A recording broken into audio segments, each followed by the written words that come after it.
Sziasztok! Ahogy ígértem nektek, elindul idén is a Deck of Penning fajta Project Penem. Ez a Project Pen egy francia kártya paklin alapszik, és az a lényeg, hogy minden kártyához tartozik egy kihívás, amit Emily készített az Emilian Max csatornára. Ő készített egy nagy táblázatot, és ezt a táblázatot minden hónapban randomizálja. Így van az, hogy tényleg fenntartsuk az izgalmat, hogy minden kártyához mindig más kihívás tartozik. Viszont, ha egy másik kártyát húzol a következő hónapban, akár ugyanazt a kihívást kaphatod, mint előző hónapban egy másik kártyához. Szóval szerintem nagyon-nagyon kis izgalmas Project Penről van szó. Azért szeretem nagyon, mert amellett, hogy van egy ilyen randomizáló faktor, mégis eléggé személyre lehet szabni azt, hogy milyen terméket rak be az ember, és az, hogy mi a célja vele. Tehát az, hogy milyen célt tűzöl ki, az egyáltalán nincs megszabva, az tényleg magadra van bízva, és ahhoz képest, hogy te éppen most hogy állsz, és hogy mennyit tudsz sminkelni, és miket használsz, meg milyen terméket választottál, ahhoz képest tudsz választani egy célt. Szóval szerintem vágjunk is bele, én már nagyon-nagyon izgatott vagyok. Idén amúgy nagyon hasonlít a táblázat a tavalyihoz képest, alig változott valami. Talán az egyetlen dolog, vagy az első, hogy tavaly volt egy ilyen Get Out of Jail card, ami az ilyen arckártyákhoz tartozott, viszont azt most onnan kivették, és beraktak egy ilyen vító kihívást, de az most már a számos kártyák közé fog tartozni. És ugye ezek a számos kártyák azok, amik folyamatosan úgymond randomizálódnak a kihívásaik. Szóval ebben az évben is lehet kapni egy ilyen kis könnyebbséget, egy ilyen kikerülsz a börtönből kártyát, viszont mindig más kártyához fog tartozni minden hónapban, ha egyáltalán bekerül amúgy a kihívások közé az adott hónapban. Azt nem tudom, hogy amúgy meg lehet tartani, de én úgy gondoltam, hogy úgy játszanám most idén ezt a játékot, hogyha kihúzom ezt a kártyát, és megkapom ezt a kihívást, és mondjuk az adott hónapban nincs olyan kihívás, amit nem tetszene nekem, amit szívesen cserélnék, akkor megtartom azt a kártyát, és később felhasználom. Remélem, hogy ez lehet. Mondom, erre nem tért ki Emily a játékban, szóval én most így a saját hatáskörömben én így döntöttem. Jó, és talán amik egy icipicit változtak, azok ezek a face cardok, vagy amiket én magyarul lefordítottam arckártyáknak, nem tudom pontosan hogy hívják, de ugye a jumbo, a dáma, a király és az ász tartozik ezek közé.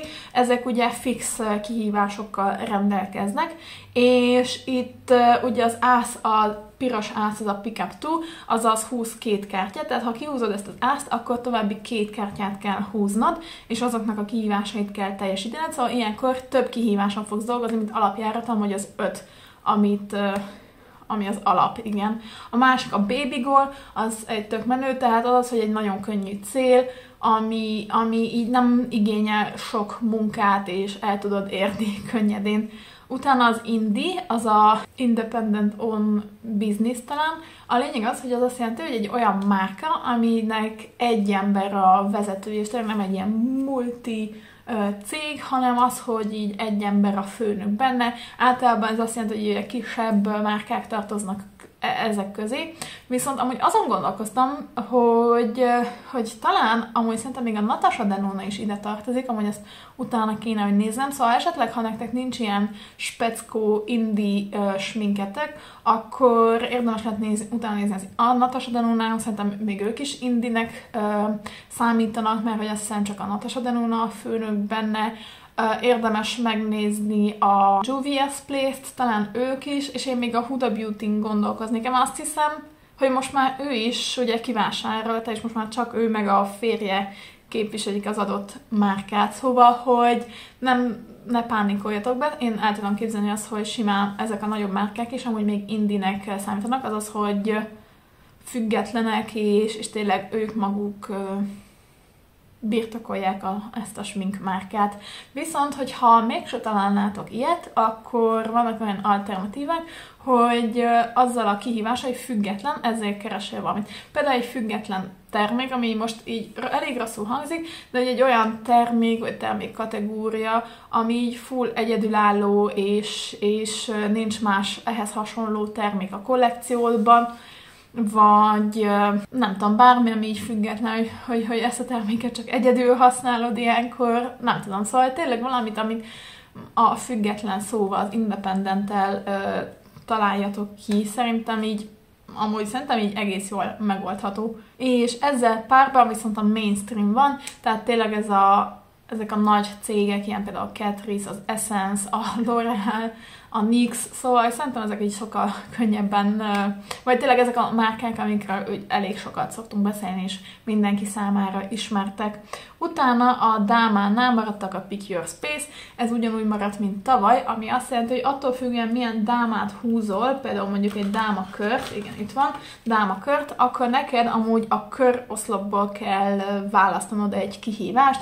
Most például, nem tudom, ott van az egy primer, hogy akkor ezt választod, de nem az egész táblázatból, hanem csak a köroszlopból választhatsz. És végül a királynál van a No Pen Left Behind, ugye egy egész sorozatot csináltam erről a kihívásról, aminek az a lényege, hogy kiválasztasz egy szemhéjpúder palettát, és az adott palettából az összes szemhéjfestéket legalább egyszer használod, és akkor te tudtad teljesíteni az adott célt. És végül a fókusz, azt szerintem úgy nagyon jó, hogyha tűztél ki bármilyen sminkkel kapcsolatos célt, így az év elején, akkor egy ahhoz közelebb jövő lépést berakhatsz ide kihívásként. Szóval például egy saját példa, hogy én készítettem egy olyan videót, hogy 25 termék 2025-ben, ami azt jelenti, hogy azt a 25 smink terméket, amit kiválasztottam, azt el szeretném használni. És például, ha kihúznám ezt a célt, akkor az abból a listából egy terméket kiválasztanak, és beraknám ebbe a Project Penbe azzal a céllal, hogy elhasználjam. De ha például szeretnétek idén több szemhéjpúderrel elérni a tégely alját, akkor most egy tök jó lehetőség, hogy beraktok egy olyan szemhéjpúdert, amin ezt a célt el szeretnétek érni, és akkor addig küzdötök rajta ebben a projektben, amíg el nem éritek. Szóval én ezt nagyon szeretem, mert szerintem tényleg ez majd hozzásegít ahhoz, hogy az idén kitűzött céljainkat meg tudjuk valósítani. Szóval valójában, mint mondtam, tényleg alig van benne változás. Ha bármi kérdésetek lenne, akkor nyugodtan tőlem is meg tudjátok kérdezni a megjegyzésekben, vagy akár meg tudjátok nézni Emily videóját, de akár Emilynek is tudtok írni így a YouTube-on keresztül. Plusz elvileg van egy ilyen Deck of Penning Facebook csoport, én személy szerint nem vagyok benne, de akár azt is meg tudjátok keresni, és be tudtok lépni, és még belsőbb információkat is meg tudtok tudni erről a fajta Project Penről. Szóval remélem felkeltettem az érdeklődéseteket, és nyomon fogjátok követni ezt a fajta Project Pent velem így idén is, és ha esetleg elkezdenétek, akkor nyugodtan jelöljetek be rajta, hogy én is meg tudjam nézni, és tudjak szurkolni nektek. Na, de szerintem menjünk is bele. Ugye, mivel nincsenek termékek, amin eddig dolgoztam, ezért most 5 új kártyát fogok húzni, és ez az 5 új kártyához fogok termékeket választani, és már nagyon-nagyon izgatott vagyok. Most gyorsan megkeverem a kis paklimat, mert ezt amúgy még eddig nem tettem meg.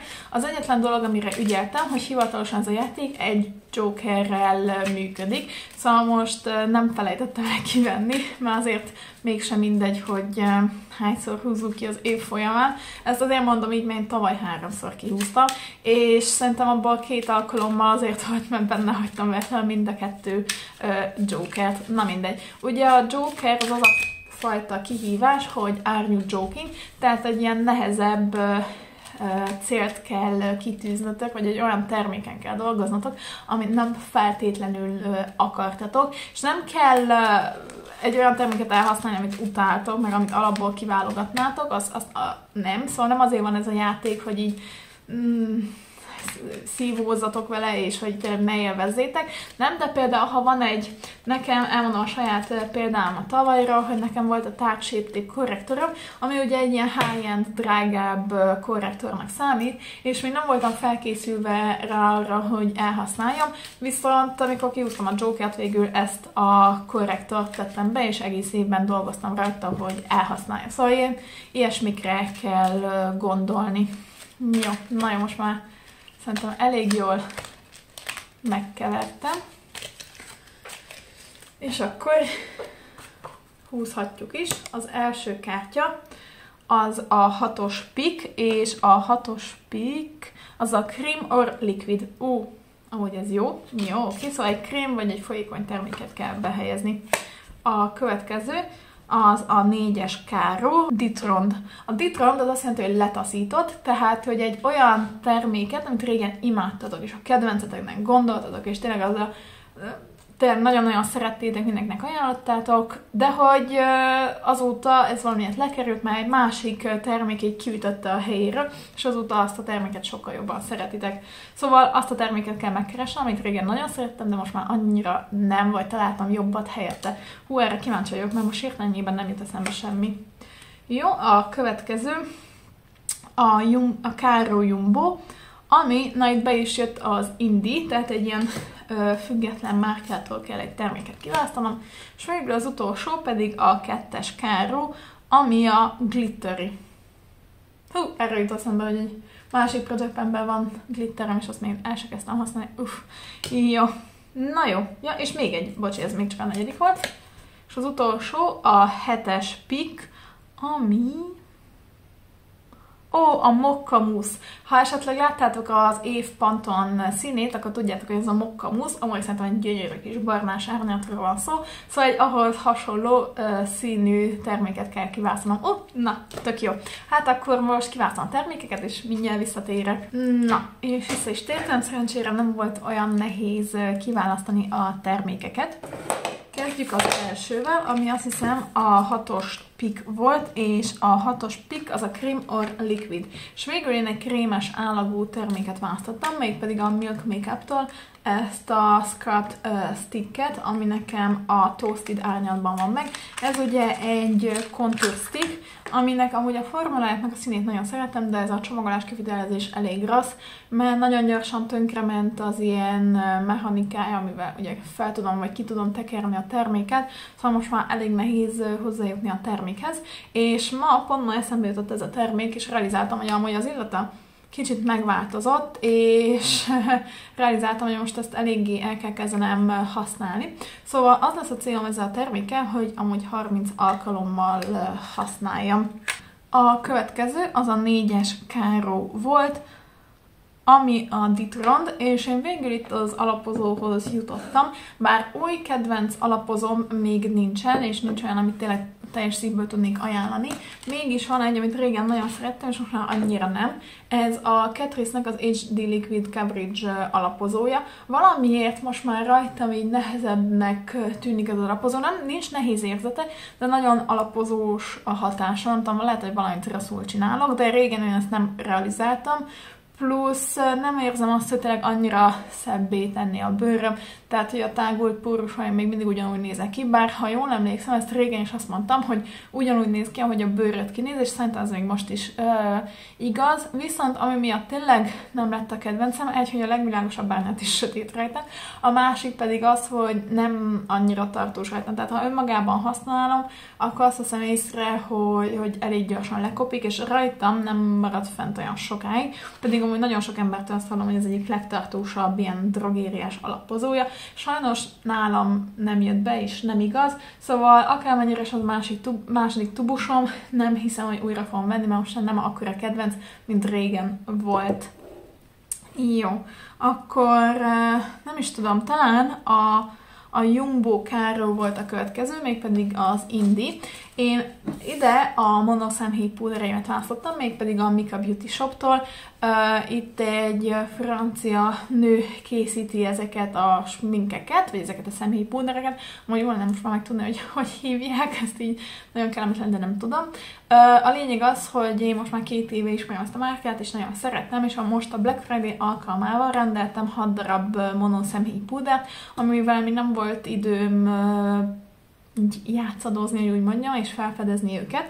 Szóval most az a célom, hogy azt a 6 darab monoszemhéj púdert, amit most vásároltam Black Friday alkalmával, legalább mindegyiket egy alkalommal használjam. És akkor fogom tudni teljesíteni, ha mind a 6 szint legalább egyszer használtam. A következő talán a 2-es Caro volt, amit itt én rosszat diktáltam, én véletlenül a kört mondtam, a glitterit, de nem a glitterit húztam, vagy kaptam, hanem az Oh the Shamed, ami Emilynek egy nagyon jó sorozata a csatornáján, mégpedig arról szól, hogy van egy fiókja, vagy egy ilyen most már egy kis kosárkává leredekálódott, ahol olyan azokat a sminktermékeket helyezi be, amiket még nem tesztelt, nem használt, és nem helyezett be így úgymond a fő kollekciójába. És néha készít olyan sorozatot, aminek az a neve, hogy Eau de Shame, mert olyankor majdnem az összes, vagy legalább, nem tudom, talán 5 sminkterméket onnan vesz ki, és abban a videóban tesztel először. Na szóval itt az a kihívás, vagy az a lényege ennek a kihívásnak, hogy egy olyan terméket válasz, amit még egyszer sem használtál, és nekem amúgy elég sok ilyen sminktermékem van, mert most még nem mutattam be, de februárban megjött egy Yestine rendelésem, és voltam Londonban is, ahol pedig vásároltam sminkeket, és gondolkoztam, hogy onnan válasszak, de végül nem sminkterméket választottam, mert sokat inkább ilyen első benyomásként szeretnék, vagy legalábbis nem gondolom azt, hogy most még el akarok kezdeni rajtuk egy ilyen kihívás, mert most még először így magamtól akarom tesztelni, semmilyen megkötéssel, és majd tényleg várom azt, hogy eljön az idő, amikor belefér az, hogy ezekről videót készítsek. Szóval összefoglalva, nem sminkterméket választottam, viszont ugyanúgy Londonban megvásároltam a Miel-től ezt a Rosemary Mint olajat, ami elvileg TikTokon nagyon népszerű. Én szerintem még korábban láttam, én biztos nem TikTokon láttam, tehát én nem szoktam, van TikTok csatornám, de nem szoktam annyira TikTokozni, plusz valamilyen nekem a TikTokom nem a szépségápolási vagy szépségvonalra állt be, nem is látok sminket, hanem inkább ilyen orvosis dolgok. Szóval így, mondom, nem szoktam amúgy így TikTokozni, de hogy én valahonnan tuti, hogy szerintem régebben is már a YouTube-on is fel volt kapva ez a Miel hajolaj, és ezért most így az eszembe ötlet, és gondoltam, hogy kipróbálom, és a Superdrugban most már nem csak a sima verziója, hanem a light verziója is volt, ami nekem ilyen vékony szálú, kevés hajjal rendelkező ember számára szerintem ez előnyösebb lesz. Fogalmam sincsen, hogy mit mondanak erről az olajról, mennyire hatásos, mennyire nem. Tehát arra jutottam, hogy most ugye egy hónap múlva lesz a következő frissítés ennek a Project Pennek, és hogy minden héten legalább egyszer használom. Többször szerintem nem érdemes hajolajozni, bár lehet, hogy én nem értek hozzá, tehát ne tőlem vegyetek tanácsot, de azt gondoltam, hogy legalább heti egyszer be fogom olajozni így a hajtöveimet, hagyni fogom valamennyi ideig, és akkor így nem hiszem, hogy akkora változás lesz, de legalább így a első benyomása meg lesz ennek a terméknek, és elkezdem használni. Szóval az a célom, hogy következő hónapig, vagy legalább 4-szer használjam. Igen. És végül az utolsó termék, vagy utolsó kihívás, bocsánat, az a 7-es Peak, és a 7-es Peak pedig a Mokka Mousse. És a Mokka Mousse ugye az idei Pantone szín, és amúgy egy nagyon szép ilyen kis hidegebb barnáról van szó, és most rájöttem, hogy rögtön beugrott, hogy a Yestine-ról rendeltem egy Clio Side Contour ceruzát, és ennek a színe szerintem tökéletesen illik a mostani Pantone szín árnyalathoz. A ceruza, az egy fa ceruza, ez a Velvet Lip Pencil. Ezt valakinek az ilyen évvégi kedvences videójában láttam, vagy ilyen legjobb ázsiai sminktermékek között, szóval azért is rendeltem meg, és kiszvacsoltam nektek, de itt láthatjátok a hegyét, hogy így néz ki, és szerintem tényleg ugyanúgy néz ki, mint az idei szín, szóval nagyon várom, hogy használhassam és kipróbálhassam. Formuláilag amúgy tök jó, nem túl krémes, de mégis könnyeden csúszik úgymond a bőrömen, de majd meglátom, hogy néz ki az ajkaimon, mert még nem használtam. És az lesz a célom, hogy 5 alkalommal használjam ezt az ajakkontúrceruzát. Szóval ezek voltak az én mostani kihívásaim, céljaim, amiket kitűztem. Remélem tetszett nektek, tényleg köszönöm szépen, hogy megnéztétek, és mindenképpen írjátok meg, hogy ti elkezditek-e ezt a projektet, vagy esetleg elkezdtétek-e már, miket húztatok, miket kaptatok, mennyire élvezitek, és bármi, amit így meg szeretnétek osztani velem. Ha tetszett ez a videó, hogy lájkoljátok, és hasonló videókért pedig iratkozzatok fel a csatornámra, és akkor találkozunk a legközelebbi videóban. Addig is, sziasztok!